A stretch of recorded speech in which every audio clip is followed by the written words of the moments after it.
Hello student, যার ছবি দেখতে পাচ্ছ ওনার নাম বিনোদ কুমার শুক্লা।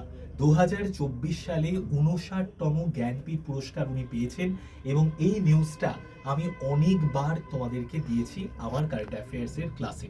কিন্তু আজকে ওনার কথা কেন বলছি, কারণ উনি আর আমাদের মধ্যে বেঁচে নেই।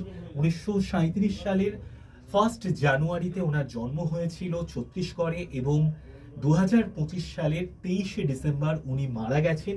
ওনার বিখ্যাত বিখ্যাত অনেক বই রয়েছে, যার মধ্যে দেখো কিছু বই তোমাদের দেখিয়ে দিচ্ছি।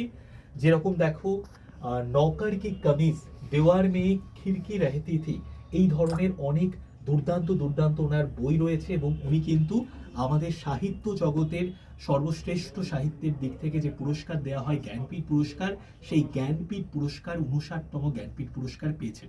তো ওনার যদি তোমার কোনো প্রিয় লেখা, ওনার যদি পড়া থাকে অবশ্যই কমেন্টে লিখে জানিও। এবং এর সাথে সাথে তোমাদের জানিয়ে দিচ্ছি, কালকে সকাল 8টা থেকে আড্ডা 24/7 বেঙ্গলি চ্যানেলে আমি পুরো 2025 সালের কারেন্ট অ্যাফেয়ার্সের ক্লাস নেব, একদম জানুয়ারি থেকে ডিসেম্বর পর্যন্ত। তোমরা প্রত্যেকে চলে এসো, দেখা হচ্ছে।